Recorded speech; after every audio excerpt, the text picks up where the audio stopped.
What we're going to be talking about is how to make you more powerful in the next, not just in the next couple days, but really how to be more engaged in your life, how to be more engaged with your teams, with your organizations, etc. I actually believe the time that we are living in is called I call it the rise of the citizen. That I see that what is happening in our world is our citizens are rising up more and more as we realize it is our responsibility to put our world back on the right track. So I believe that what we're doing here right now is saving the world. I believe that what we are in this room to do is save the world through better transportation choices, through more sustainable transportation choices. Is that what you guys think?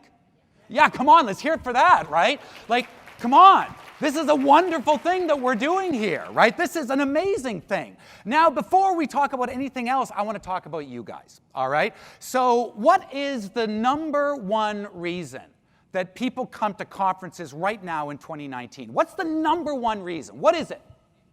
Networking, yeah. Connecting is now the number one reason we come. It used to be always number 2 or 3 or 4, because learning was always the number one. But now we have the internet, we can learn at any time, anywhere. But what we can't do is connect face to face. And so what we're finding in 2019 is that we are desperately desiring more connection, more human connection. So I only have 30 minutes, which to me is like a sliver of time. So what I'm going to do is give up out of that 30 minutes, about 7 to 10, depending on how much you guys talk, to you. Because what we're going to be doing is we're going to be creating, for you guys, I want to create, let's go backwards, for you a time to connect with the people in this room. Now, before we do that, the people that are standing around the edges, if you guys are tired of standing, there are seats. Who's got seats next to them? Hands up. Right? So there's lots of seats, especially down near the front. So if you're tired of standing, come, move, and sit down. We're going to talk about movement in a little bit of time.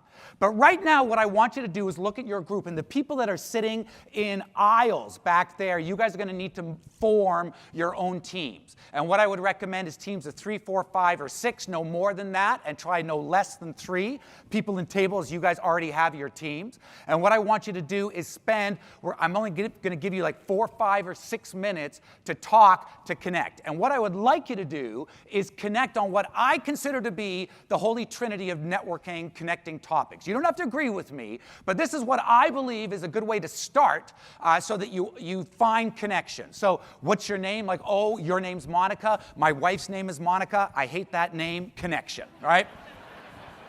Right? My wife's name is not Monica.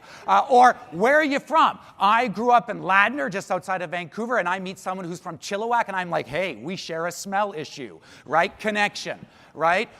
Where do you work? That's another great place to create connection. Now, I'm going to get you, so you're going to be doing those 3, but I'm going to get you to do another one, which I consider a way of stirring the pot and getting to the real goods. And the thing that I want you to talk about, the 4th thing, is what do you do on a daily or weekly basis to fill the hole in your soul? Yeah, that's right. What do you do that if you don't do it, you don't feel like you? All right? So there's no right or wrong answer here. Right? You can say, I go for walks, I play the piano, I hang out with my kids, I get away from my kids, whatever it happens to be for you. All right? We just want a little snapshot into what makes you you. Now, normally, with groups of tables of like 8 to 10, I would normally give 10, 15 minutes to get this done. But we don't have 10 or 15 minutes. All right? So you guys, in the next 4 to 5, I want you guys to do this. And when you're done, put up your hand so I know. The trick is the people in the aisles, in the seats that are going this way, you guys make your own teams. Any questions? You got 4 minutes, go.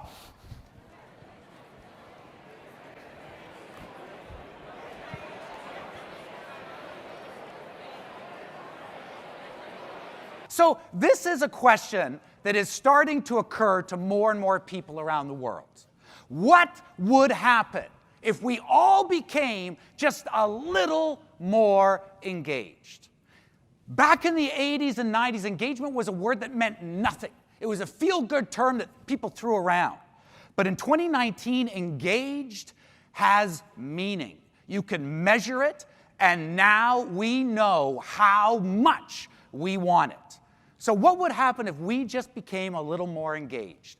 So Gallup, Harvard, Trends in Global Employee Engagement, more and more organizations are starting to look exactly at this issue.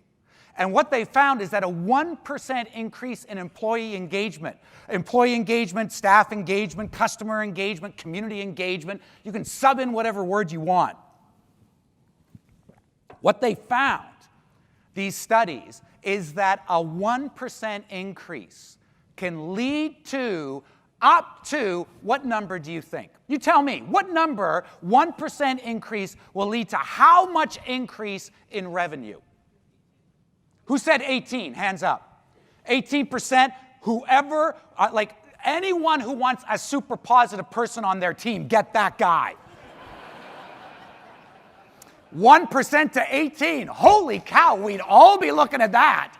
But it's not so far off. What's the number? Anyone want to guess? 15, a little too high still. The number is this. It doesn't really matter. The number they say here is up to 9%. I've seen studies that say 3, that say 4, that say 5, that say 2, that say 7. It doesn't matter. What matters is the trend. That if you put a little bit of energy into engagement, you see a multiplier back, a magnifier of your energy. The energy you put into engagement is magnified and gives you, here they're talking about revenue. But I believe that you can talk about whatever is revenue for you. So in this room, we're not talking about how much money we're making in this room. What we're talking about is how much learning we're doing, how much connection is being created. So the more you put engagement into the room, the more you start increasing the things that you find valuable. This is what Gallup is now saying. They're now saying, this is a quote from their website, nothing predicts organic growth like customer engagement. I believe in 5 or 7 years, as we study this more and more, what we're going to be saying is this. This is my prediction. Nothing predicts growth like engagement. That we are going to be figuring out more and more ways of creating engagement in our lives, in our teams, on our families, with our children, with our spouses, with our bosses, with our direct reports. That this is going to be more and more where we focus our attention because it's so powerful. So what we're going to do right now is look at what I call Rogers Rules of Engagement. We have 17 minutes to get 6 things done. Let's see if we can do it, all right? You guys with me? All right, here we go. These are ways to help you be more powerful today, be more powerful tomorrow, be more powerful when you go home. Around the things that you care the most about. The things that you care the most about. So here we go. Number 1, step up and step back. These are rules that I believe guide towards more engagement. So step up and step back means this. Hey, who in this room identifies as an introvert? Hands up. Who, like nice and proud. Yeah, that's me. I'm an introvert. I would rather write my thoughts than say them to someone, right? I would rather sit over here quietly and think my awesome thoughts rather than necessarily share them, right? So what we want to recognize is that there is power in everyone. I believe in a hive mind mentality where all of us are smarter than any of us.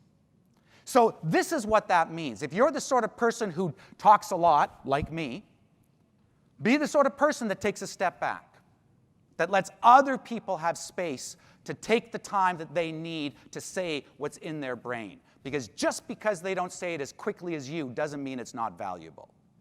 I think we can all agree on that. And introverts. This means, now, I don't believe that there are real introverts or extroverts. I believe there's a joke that if you met a real introvert or real extrovert, they would either be in jail or in prison. Sorry, no, in jail or in an insane asylum, right? That's it, one of the two. So I believe we're all ambiverts, but at different times, we have more of one or the other. So if you're feeling introverted or shy, or you're feeling like your thoughts are not valuable, this is the rule for you. Step up, step back. Railvolution has stepped up this year by committing to making the most world-class learning and networking opportunities. And you're going to see that over the next couple days. I'm one of those things. I'm on stage because they've decided that they want to put energy into the way we interact, the way you guys learn. Right? So I think you're going to start seeing some of that over the next while. Step up, step back. Next rule of engagement is, oh yeah, I like this one. Misery is optional. Yeah, what that means to me is that whatever's going on in your life, you need to take care of it. Right? You're responsible for yourself. Right? So if you got a bum knee, and it's really bothering you, and you can't pay attention to what's happening in the room because you're thinking about your knee, get up and do what you need to do to make your knee less of a bum knee. Right? If you need to go to the bathroom and that's all you can think about, go to the bathroom. Right? Your misery is optional. If you need to make a call home, go make a call home so you can be back in here and be present. This rule is all about presence. The more your misery is under control, the more your presence increases, and therefore your value to what you're doing increases. The more you're distracted by other things, the more your attention is diverted, the less present you are, the less you are offering of yourself to the room. Misery is optional. Number 3, and I put these together because they're related, is movement is necessary. It's necessary. Neuroscience is now telling us that if you want to maximize your productivity and concentration and focus, you need to stand up every 20 minutes for how long? How long do you stand up for every 20 minutes to maximize your body and your energy? What is it? What is it? 5 minutes, too little. I mean, too long. What? 1 to 3 is awesome. I like how your range captures a lot. Super smart, Dan. You should have followed that advice. The answer is 2. Everything in neuroscience is 2 minutes. Whenever asked, neuroscience says do 2. I don't know why. It's always 2. 2 minutes. You stand for 2 minutes, and your concentration is improved. So, I wanted to say this first. This is my favorite quote right now. I wish my last name was anonymous. I wish I had said this. The brain can absorb only what the bum can endure. So if you're that type of person like me that you sit down for half an hour and you start getting all antsy, get up and stand off to the side. Get up and move to the back. Get up and move. Because that's your body telling you you need to move to pay attention. If you're the sort of person who needs to doodle, doodle. Do what you need. Down there. Woo! You're the smart. Doodle lady is the person who had the 1 to 3 minutes. Smart twice, right? So we were meant to move. This is us. We're humans. We were given arms and legs for a reason, not so we could sit for hours in a darkened room. We were meant to move. Sitting is the new what? Smoking. Sitting is the new smoking. We're finding out that if you sit for 11 hours of uninterrupted time, you are 40% more likely to die early. Than if someone who's sitting 5 hours, up to 5 hours. So any time more than 5 hours, you got to be going, what am I doing? So everyone stand up right now, please. Right? Stand up. Let's get some body life. Let's get some life in your body. Standing up and moving, so nice. People moving and stretching. Okay, so right now, everyone turn and look at your chair. Right now, look at your chair and say these words. What the hell are you doing to me? Right? I heard people laugh. I didn't hear people say it. Okay, so this is what we're going to do to get movement into our bodies. Because standing up is great, but when I get people to stand up, the more they're in suits, the more they stand up like this.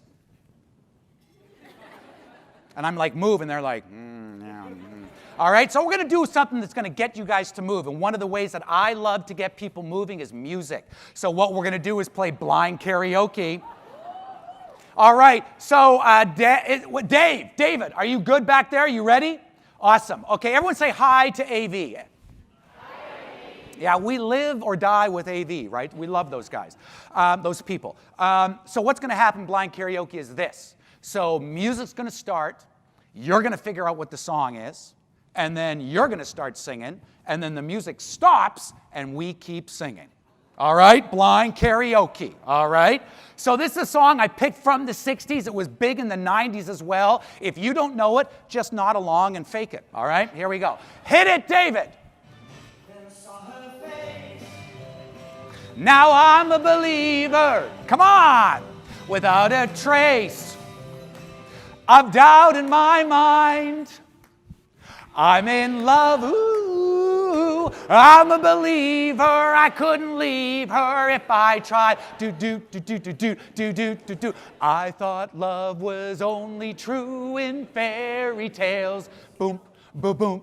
Meant for. Okay, good. You guys are good. Good. Okay, sit down.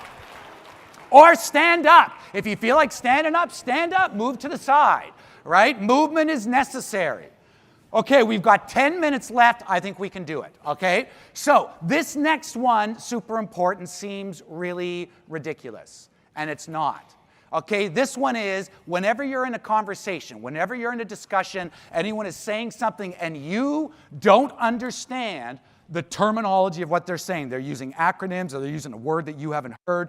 All you do is it's like the timeout sign. You put a T, you put up a T, and it says to people, can you explain the term?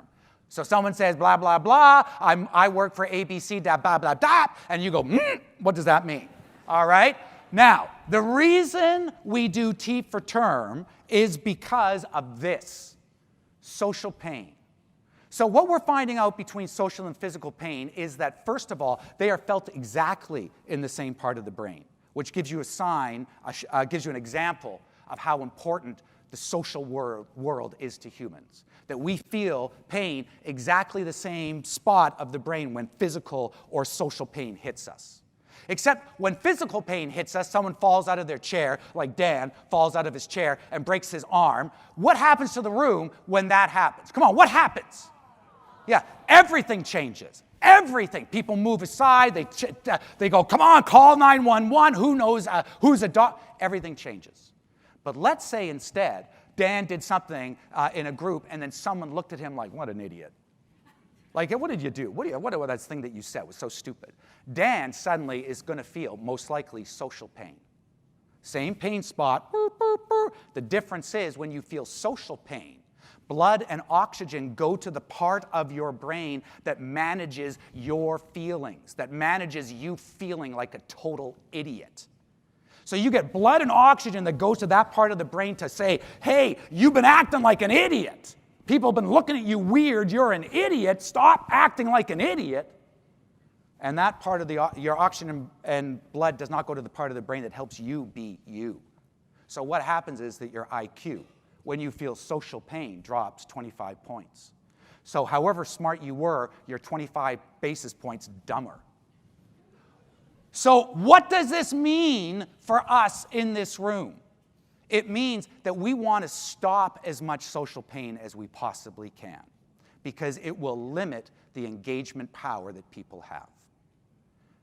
So I believe when we are engaging with other people, our job is to keep an eye on other people. And if they're starting to feel like humans feel, left out, or not part of the gang, or not with it enough to know what those cool acronyms mean, that they will start eliminating themselves from the engagement pool by feeling social pain. We want as little social pain in these rooms as possible. So if you see people who are standing alone, I believe it's your job to go up and be a group with them. Unless they want to stand alone. Usually you can tell. They're like this and going, using a finger to tell you off. Right? Usually you can tell. They're like, no. Go up and make people part of the group. Being part of a group is extremely important for humans. We are social animals. Help other people or accept the help if it's you. Okay, here we go. Rule of engagement. We've got 2 more to go in 5 minutes. The more fun you have, this is my #1 rule of my life.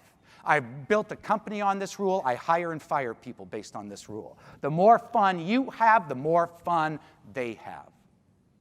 I believe that we should be aiming for fun in these rooms because fun gives us power. Play gives us power. Play gives us the power to do things that just a moment ago we didn't think we could do. But suddenly you play in your body and you can do almost anything. So what we want is the next 2 days. What we want is when you go home to your family or back to work with your colleagues, that this rattles around in your brain and you think, you know, the more fun I'm having here, the more power I'm creating. Rule of engagement number 6, smile. This is so easy and something that we often don't do. So I'm going to tell you why you should be smiling. I actually use this rule as a way, I get hired as a keynote speaker and an MC to change the energy in rooms, like how to stand up in front of a group of people like you who I don't know and won't know, and how to change the energy so that they become more engaged and more powerful. So I'm going to tell you guys about this 10-5 way. And it goes like this. There's a hospital in, I think, Louisiana. It had a big 11,000 people working at the hospital. They had a real problem. They had people staying in beds too long, and they had people dying too much. Right? So staying in beds too long means it's money for the hospital, and dying too much is bad for the world, right? Is bad, right? So they had this double whammy of badness, right? They had people staying too long, and that was costing too much, and then they were dying, which was horrible. And you guys know the worst thing for a patient is to be disengaged from their recovery. The worst thing, if you ask a doctor, the worst thing that a patient could do is disengage from their recovery. So this hospital brought in a happiness expert. I don't know why they were so smart, but they did. And this happiness expert came and said, we're going to teach you a new system. It's called the 10-5 way. This is from the Ritz-Carlton, actually. The 10-5 way goes like this. Within 10 feet of anyone, someone who works there, someone who's a patient, someone who's visiting a patient, doesn't matter. Maintenance worker, doctor, doesn't matter. Everyone. Within 10 feet of those people, you smile at them. Everyone. And within 5 feet of people, you say hello. I use this to change the trajectory of conferences, to move them from hostile, I hate you, I hate the people in this room, to, wow, we actually are agreeing on things and getting things done. Because guess what? It's really hard to get things done with hostility. It's much easier to get things done with happiness, engagement, joy, and play. So what I encourage all of us to do is to take these rules of engagement and use them. Use 1, 2, or 3, whichever ones work best for you. If you're like, I always do number 4, great. Then focus on number 2, or 3, or 4, or 5. Right? This is ways for you to become more powerfully engaged in a topic that you clearly care about. This is the rise of the citizens. I just started by saying, what would happen if we all just got a little more engaged? Right? I wonder what could happen. This is a challenge I give you right now. What would happen if you got just a little more engaged for this conference? What would happen if you got just a little more engaged with your children? What would happen if you got just a little more engaged with your team at work? I believe all sorts of amazing things. Engagement is active participation. So engage in active participation. It's contagious and it's advantageous. This is what I hope for you through the next 2 days and beyond. One more thing. Let's go to here. Let's just look at this for a second because I got a minute. I think that this is really important to deal with. I'm part of all sorts of political groups where we meet and we talk about what's going on in terms of climate, in terms of voting. What I find is that more and more people are coming to those meetings because it's the rise of the citizen. But more and more of those people are coming with huge amounts of despair and overwhelm in their heart. As they look and they go, I want to make a difference, but it seems so hard. It seems we're up against so much. It seems overwhelming to even think. I believe that you fight back with the things that we just talked about, with play, because it is so powerful. Isn't it true that one of the only things that can get you out of your very worst moods is that when you suddenly find yourself playing something with someone and you go, wow, all of a sudden life seems a little easier. I can handle it a little more. Use positive energy and positive ratio. Positive ratio is the fact that we are learning that high-functioning teams, extremely high-functioning teams have a positive ratio of 6 or more to 1. So 6 positive comments to 1 negative comment. That what we're finding is that there is energy in positive. There is energy and positive. There's a quote to me that's famous that says, research shows the value of positive is that those who believe in a brighter and better future are those who take steps to create it. Those who believe that there is hope take steps to create that hope.